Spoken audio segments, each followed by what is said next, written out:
Everyone, and welcome to this look at Krimmler Waterfall, the tallest waterfall in the whole of Europe, about 1,200 feet tall in total.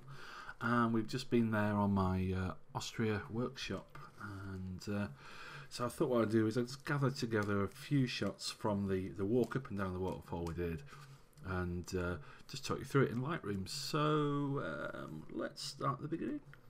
So when you get to Krimmler, which is in the Salzburg area of Austria, it's just slightly outside Tyrol where we were. It's kind of, this is just a view from the van as we've approached, just like the first view, that little peak round the corner. So as you can see, you can't see a great deal of it from this angle. So as we're in Lightroom, I might just have a few tweaks as we go. So I'm just going to hit the auto button, maybe a little bit of clarity, lovely greens going on there, and I might warm it up a little bit. It does look quite blue and cool there, doesn't it? Maybe use the white balance tool just to get the white balance off the actual water, which tends to be white. Okay, so that's your first view of the waterfall as you're coming up from the east, I guess.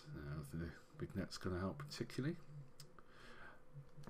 And then you park up and you have a little walk over, and you can't see a great deal of it, to be honest, because it's very tree lined until you get to this first sort of vista point here. And I've already done a black and white on this. So it's 1,200 feet in total, and it has about 5 or 6 separate sort of fall areas. This one here is, you've walked through a lot of words, you've probably gone about three-quarters of a mile, something like that, and you get this lovely fall. It's the main fall of the lot, actually. You can't see the bottom where it hits the floor because of the trees. As you can see at the bottom, it's sort of framed by trees. So when you're shooting this shot, it's best to, I mean, I don't think you can actually get away from the trees. This is using the 70-200 lens, and we've got all this stuff going on down the bottom and up the right hand side, but I've tried to keep the branches from obscuring the water. And there's a bit here, one's at the bottom and at the top, which couldn't really be avoided. But I've just added a bit of a vignette to this one. Made it black and white because it was quite a monochromatic scene. There wasn't a lot going on other than the texture of the rocks and the blur of the water. So black and white was screaming out at us. Okay, so on to the next shot. I was demonstrating how to do long shutters with the first one, and then I went on to how to do short shutters. So if we have a look, this is 1,000th of a second. I'd up the ISO to 800 and the aperture is f4, so it gives us a really nice fast shutter speed. You can see the difference in the water here when it finally renders itself. Is there you go, that's better. You can actually see the texture of the water as it's falling. There you go. So if you have a fast shutter speed, you get this sort of textured look. If you have a long one, you get the smooth look of the last shot. It's all down to personal preference. I think I might make this a little darker actually. The histogram's looking good, but I think I want the mid-tones a bit darker so the water stands out more. Oh, it looks like I've also managed by moving the camera up a little bit to get rid of the water at the bottom on this shot. Maybe just add a little vignette, see what happens. Ooh, that's way too much. But if you've got a nice subject in the middle and you want to make it stand out a little bit more, a vignette can certainly do that for you. It's got a bit too dark up here, so let's bring that back. Yeah, okay. They've got a little black thing here sort of creeping in. Let's put the clone tool on that. Hit done. See what it does. That's not done its job, has it? Delete that, make the brush bigger. There we go, so it's covering the whole thing. That should get rid of it better. Hit done. And yeah, there we well Lightroom not playing ball there, but you get the idea. Get rid of that. You can maybe crop out this at the bottom. And finally, from the very same place, zoomed all the way back out to about 75, still the same shutter speed, and you get this sort of the bigger view of the scene. I'm not saying, I probably prefer the other ones where the waterfalls a bit of the subject, but it's all about working the scene, trying different stuff. You know, remember it's digital, so you can afford to have a little play around and yeah, see what you can produce. You know, if you don't experiment, you'll always produce the same stuff. So it's good to have a little experiment with it. I mean, it does frame it quite nicely, though. The main focal point is kind of bang in the middle there, so I may just bring it down a little bit, trying to keep it the same ratio of 3 tall by 2 wide. But yeah, I think that's better. Right, so after this point there's quite a walk, and it is, to be fair, pretty hard going at points. Pretty steep. You know, our tour guide Keith spends the entire summer going up and down hills on a mountain bike, so he's running up and down whilst the rest of us are getting a bit red-faced. But so we get to the next vista point, which is really close to the waterfall. Now, there was no real way of getting any long exposure shots here because, well, for 2 reasons. One, you're on a big wooden platform which wobbled a lot. Whenever anyone moved, your camera shook a little bit. And the other thing, it's really high. You know, it's just up about chest level. So unless you've got a big sturdy tripod, you couldn't get the any steadiness anyway. So for this shot again, you can see the colour palette's very low. So it's the sort of thing I'd probably look at doing quite a dark, gritty black and white with. So black and white look 3 preset in Lightroom might do the trick. Yeah, I quite like that because this actually adds noise in for you. So you can see now if you zoom into the water, it's quite textured. Just let that resolve. There you go. So it's actually grainy. I'll just go to the grain at the bottom down here. It's one of these effects. If you put the grain to 0, you just get the normal shot, add a little bit of grain in, you get this sort of lovely older kind of texture going on, maybe a little bit less. Okay. And if you have a look at the histogram, there's quite a lot of black going on there. You can see by those blue bits, that's what we call black clipping. So what we can do is go to our black slider, press the Alt key, and see where it's black there, that's clipped. So if you did a print, that would just be featureless black. Okay, so I'm just dragged it up a little bit so that there's a little bit of black. It's not bad having a little bit of black. We'll do the same with the white. So if we grab hold of the white slider, where it's at the minute, if we go to the right, keep going, anything coming up yet? There we are, can you see it? Just starting to appear. So now we've dragged that up, you can see the difference in contrast now, hopefully. So with the composition, there's a lot of dead space over here. I'm going to try a square crop just out of curiosity, see what that does. 1 to 1, and then we can move this around. I want the waterfall to be on a diagonal ideally, so let's just hit enter. So that looks like, no, I don't like that. So Ctrl Z undoes it. In fact, let's go back to the crop tool itself and go back to custom so we can play around with the crop. So I'm going to put this, ooh, it's stuck at 1 to 1. Let's hit the padlock and let's drag this over here. It's a bit different having a subject going from top right to bottom left, actually. We're so used to the other way around, the way we write and everything. So it's a bit challenging to look at. Okay, quite like the way that the angle of these rocks mirrors the waterfall itself.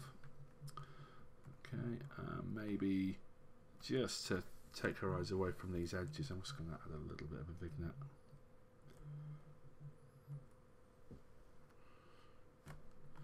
Okay, so as I say, because we couldn't get the tripod up or anything like that, this is probably the only shot you could have got from that particular vantage point. So yeah, this is the same sort of spot, so you can see how much spray there was. I mean, everything's saturated, so you get this, you know, really wet environment, and you've got to be very quick, you know, to wipe your lens and everything like that. So in the histogram, obviously it's quite underexposed there, so I'm going to just hit auto and see what that does. So that's got the histogram a lot broader now. Again, because there's not much going on colour wise, I would probably err towards the black and white for this as well. Yeah, that looks better. Crop. So let's get this corner here going into the corner of the shot. Maybe just do that. It's a tricky one. I don't think it's the best shot on earth, but I think I probably selected this one more to illustrate that when you get up close to a waterfall, it can be a bit awkward, to say the least. Okay, so besides a bit of clarity, so I'm going to use a grad just to darken the water side of it. Grads can be the most awkward things in the world to use sometimes. I'm just trying to rotate it so it's catching all the water. Right, there we go. So let's go up to the effect and do a burn, which darkens it. So it just balances the shot up a little bit.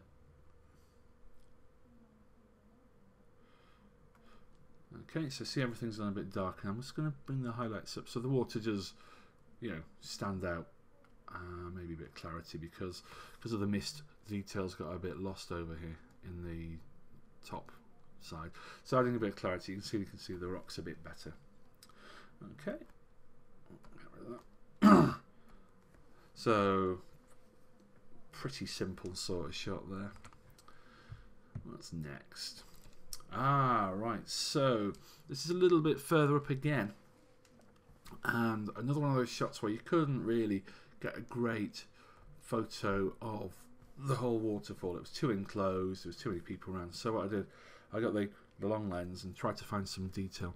So one thing about Austria you'll find is there's a lot of greeny water going on, so if you want to make the most of that, up your vibrance a little bit, get your saturation picker and go grab a bit of green, and look what happens. Maybe a bit of orange as well, because orange and green should never be, well, if it's orange and green, should never be seen, but certainly makes it for an interesting mix. Really what I was looking at here, you've got this water travelling from top left down to bottom right, and you've also got this crossover here, so it's slightly more interesting. We've got this little bush thing going on here as well, which isn't particularly helping the shot. I think if you were wanting to get rid of that, you'd have to put it into Photoshop. It's a little bit too much for Lightroom to cope with, I think. So what I might try, and this is one of the bad things of Lightroom, is it does make you a bit lazy with cloning, but maybe try something along these lines. Just trying to work out a nice crop for it. Does that work?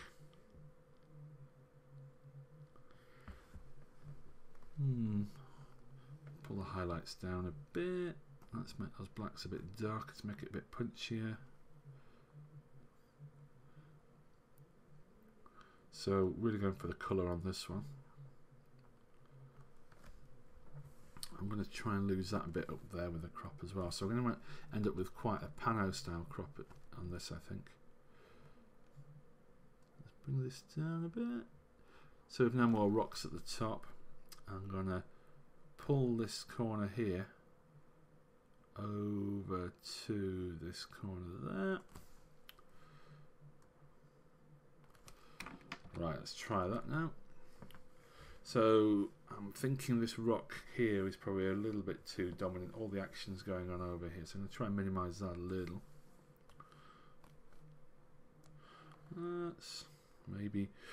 Here we go. So completely changing the idea again. Just I still like where this is coming out.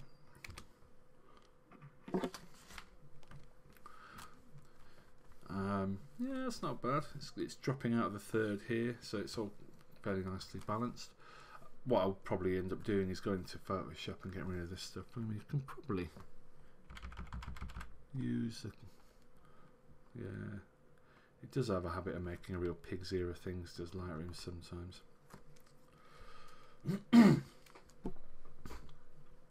So something on those lines, just to but it's one of those shots where there's quite a few different shapes you could pull out of it. You get a bit of a vignette, draws the eye again to the middle. Okay, so that's a detailed shot further up the waterfall. This is a great spot. There was two parts here. We were here for quite some time, and what you found is if you walk to the left, the gap between the two got bigger. If you walk to the right, it got smaller. Now with this one, you've got all these bushes and stuff in the way. So, but I quite like the fact they made this S shape. It's a bit like a, I don't know, heavy metal kind of S or something like that. That sort of shape.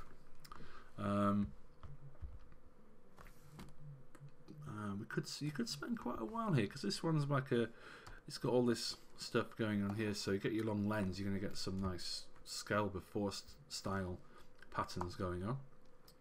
That's a waterfall in the Dales, if you didn't know. You got the nice rocks up here, so you can see this vantage point over here. There's someone there, so you can walk up to that. So there's an awful lot going on.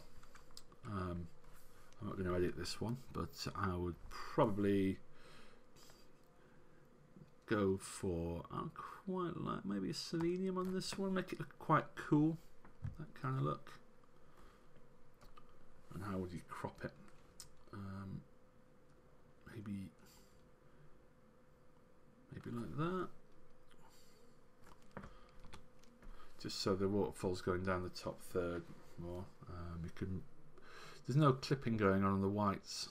I mean, it does look quite bright on the screen, because it is, but you know, I'm pretty sure that if I did a print of that, you know, it's not going to be blown out completely. But if you're a bit paranoid, you could draw the highlights down a bit and get some detail back into those flows. Right, so we went to the pub and had a bit of lunch, a couple of beers, and then continued. So this is a very top fall. This is really high. I mean, you can't really tell here, but this must be 100, 200 feet high. You know, we're talking big numbers compared to what we get in the UK anyway. So when you zoom in, you can see it's cascading quite nicely. Lots of details in the rocks and everything like that. Again, not going to really dwell on it, but you know, given a bit speckly light, the thing was the light is actually up here, so this thing's in shade, great for your long exposures. Just add a bit of clarity, because the rocks are quite big in this one. Maybe try and get rid of the dead space at the bottom of the tree at the right by just cropping in, so you get this nice completely diagonal look. Don't want that big catch light at the top, because it draws the eye up there. So you could do something on these lines just to get that diagonal thing going off. Bring the blacks down to add a bit of punch. So I'm not going to edit this one, I'm doing quite a bit. So you can see you can get a nice diagonal shot. So once we've got to the top, that's the previous shot. The first bit was here. This is a view from a very high mountain pass on the other side of the valley. So this is shot at let's have a look, 115mm. So you can see it's quite a long way away. we've climbed up 1,600 meters, I think it was, which is pretty damn high actually, higher than Ben Nevis, I think. So yeah, you can see. So this is that very first one. These are the ones where we couldn't really get great shots because we were too close on the viewing platforms. The two together were around here, and this was a pub, I think. Yep, and then you walk up round this corner. Oh no, I think this is the pub's up here. You up round this second corner and you see the top one there. We didn't climb up that because we're all a bit tired at that stage. And then we walk back down these woods here, and we got, hopefully, did I find, oh, here's the actual wider picture of the whole thing. So you can see there's some pretty massive mountains around it, and there's a long big valley and small dwelling up in this area here. So for this one, what would we do? Maybe bring those highlights down a little bit in the sky, make the clarity to make all the detail pop. There's quite a bit of colour going on, so let's give it a bit more presence with the vibrant slider. Fill in those shadows a bit. Don't need, maybe just give it a little bit more gravity with a bit of blacks. I must have been changing my lens quite a bit. You can see there's a big blob of dust got into the camera, so we can clone that out. There's quite a few bits up here as well. Wow. You do have to be a bit careful changing your lens. I mean, I did spot these and have a little blow with the little blower tool, little rocket thing I've got, which cleared most of the rubbish out. Let's maybe use a curve just to bring up these mid-tones as well.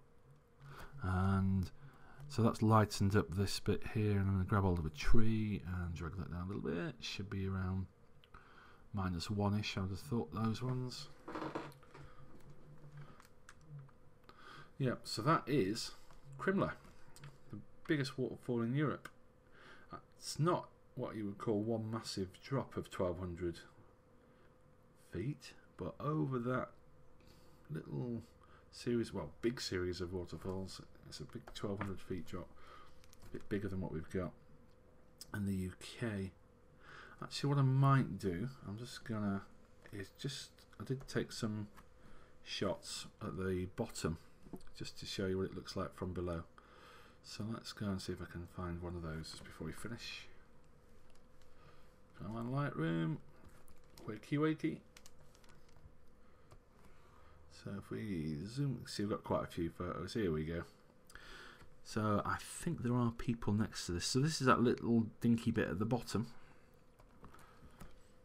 So if you can see the people next to it, there's Hannes, one of our delegates. Whoopsie daisy. Where is he? So this is at 100%. So there he is, fully grown. Oh, look at the dust there. You see, you do throughout the day always check for dust, because if you end up with this on every single photo, it's going to be a bit of a pain deleting it all. I mean, it's not hard, it's just time consuming. So Hannes is there. Let's zoom out. So that's full width, so you can see the size of the waterfall, and let's zoom properly out so it's full screen. Hannes is probably 5'10", 6 foot, so you can imagine how high this bit is, and this is just the bottom. What a cracking waterfall. Krimmler, we'll probably be going there again in a future workshop. They'll be running, well, hopefully running 1 or 2 next autumn in October 2015. So if you fancy coming along, we'll be doing this. We'll be doing a gorge, probably a mountain top. We'll go up in some cable cars, or we can drive up a few, and we'll hopefully get into a lovely gorge as well. Austria, stunning place. Can't believe, want to go back. So there we go. I think this might rotate it a bit. So there you go, quite a colourful version there. If you wanted a black and white, you can just go quickly to create virtual copy. And let's make him black and white as well, because I think waterfalls really do work well with black and white. So now I've got the decisions. You want the grass around them to be dark, which you can just drag that down and make the waterfall really stand out. Maybe smooth it out. Make a dreamier kind of shot. I think because there's a lot of rock around there, it would benefit from being quite sharp and a lot of clarity. And finally, a little bit of a vignette. Okay, so that's actually 12 photos from Krimmler. Hope the little tours helped decide whether you want to go there, and a few little tips on Lightroom. So thanks for watching.